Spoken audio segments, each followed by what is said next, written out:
ನಮಸ್ಕಾರ ಎಲ್ಲರಿಗೂ welcome to my YouTube channel. ಇನ್ನೂ ಯಾರು ಸಬ್ಸ್ಕ್ರೈಬ್ ಆಗಿಲ್ಲ ಬೇಗ ಹೋಗಿ ಸಬ್ಸ್ಕ್ರೈಬ್ ಮಾಡಿ, ಶೇರ್ ಮಾಡಿ, ಲೈಕ್ ಮಾಡಿ, ಕಮೆಂಟ್ ಮಾಡಿ. ದಯವಿಟ್ಟು ವಿಡಿಯೋನ ಸ್ಕಿಪ್ ಮಾಡದೆ ಪೂರ್ತಿ ನೋಡಿ. ಏನಪ್ಪ ಹೇಳಕ್ಕೆ ಬಂದಿದ್ದೇನೆ ಅಂದರೆ, ಗಂಡ ಬರೀ ಹೆಂಡತಿ ಮೇಲೆ ಅನುಮಾನ. ಸೊ ನನ್ನ ಪ್ರಕಾರ ಅನುಮಾನ ಅಂದರೆ ಏನಕ್ಕ? ಕೆಲವ್ರು ಹಾಕ್ತಾರೆ ಕಮೆಂಟಲ್ಲಿ ಅಥವಾ ಇನ್ಬಾಕ್ಸಲ್ಲಿ, ಅಕ್ಕ ನನ್ನ ಗಂಡ ಬರೀ ಅನುಮಾನ ಪಡ್ತಾನೆ, ನಾನು ಎಲ್ಲೂ ಹೋಗೋಕ್ಕಾಗಲ್ಲ, ಅಥವಾ ಬ್ಯಾಡ್ ವರ್ಡ್ ಯೂಸ್ ಮಾಡ್ತಾನೆ. ಸೊ ನನಗೆ ತಿಳಿದ ಮಟ್ಟಿಗೆ ನಾನು ಕೆಲವು ಹೇಳ್ತಿದ್ದೀನಿ, ಬಟ್ ಇದರಲ್ಲಿ ಏನಾದರೂ ತಪ್ಪಿದರೆ ಕ್ಷಮೆ ಇರಲಿ. ಕೆಲವು ಗಂಡಂದರು ಏನು ಮಾಡ್ತಾರೆ ಗೊತ್ತು, ಹೆಂಡತಿ ಫ್ರೆಂಡ್ಸ್ ಅಂದ್ಕೊಂಡು ಅಥವಾ ಒಂದು ರಿಲೇಟಿವ್ಸಲ್ಲಿ ಯಾರಾದರೂ ಒಬ್ಬರು ಪರಿಚಯ ಇದ್ದರೆ ಸುಮ್ಮನೆ ಕ್ಯಾಜುಲಾಗಿ ಒಂದು ಮಾತಾಡಿದ್ರೆ, ನೀನು ಅವನು ಯಾರು, ಅವಳು ಯಾರು, ಅವ್ರ ಜೊತೆ ಯಾಕೆ ಮಾತಾಡ್ತೀಯಾ, ಮಾತಾಡೋಕ್ಕೆ ಹೋಗಬೇಡ, ಹಾಗೆ ಹಿಂಗೆ ಅಂತ ತುಂಬ ಅನುಮಾನ ಪಡ್ತಾರೆ. ಅಷ್ಟೇ ಯಾಕೆ, ಸ್ವಂತ ತಮ್ಮನ ಹತ್ರನೂ ಮಾತಾಡೋಕ್ಕೆ ಹೋದರೆ ತುಂಬ ಅನುಮಾನ ಪಡ್ತಾನೆ, ಏಕೆ ನಿಮ್ಮ ತಮ್ಮನ ಹತ್ರನೂ ಮಾತಾಡೋಕ್ಕೆ ಹೋಗ್ಬೇಡ. ಸೊ ನಾನು ಒಂದೇ ಕೇಳ್ತೀನಿ, ಅವಳು ಅವ್ರ ತಮ್ಮನ ಹತ್ರ ಮಾತಾಡಬಾರ್ದು, ಅಥವಾ ರಿಲೇಷನ್ ಹತ್ರ ಮಾತಾಡಬಾರ್ದು, ಅಥವಾ ಅವಳ ತಾಯಿ ಜೊತೆ ಮಾತಾಡಿದ್ರೆ ಅವ್ಳ ತಾಯಿ ಏನೋ ಕಲಿಸ್ತಾಳಂತ ನೀವು ಅನುಮಾನ ಪಡೋದು.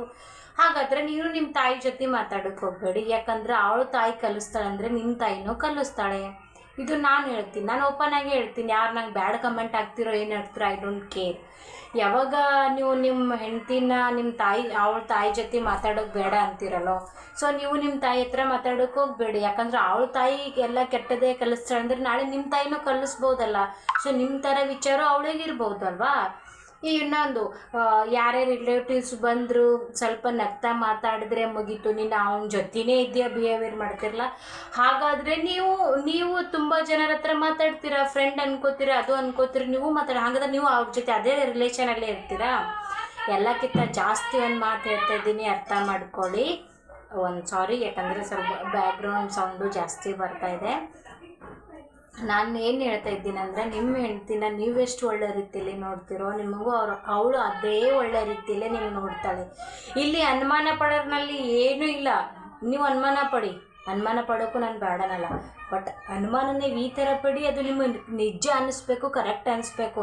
ಅದೇ ಬಿಟ್ಟು ಹೆಜ್ಜೆಜ್ಜಿಗೆ ನಾನು ಅನುಮಾನ ಪಡ್ತೀನಿ ಅಂದರೆ ಅಲ್ಲಿ ನೀವು ಹಾಳಾಗಲ್ಲ. ನಿಮ್ಮ ಸಂಬಂಧ ಏನಿರುತ್ತಲ್ಲ, ಗಂಡ ಹೆಂಡತಿ ಸಂಬಂಧ, ಆ ಸಂಬಂಧ ಹಾಳಾಗುತ್ತೆ.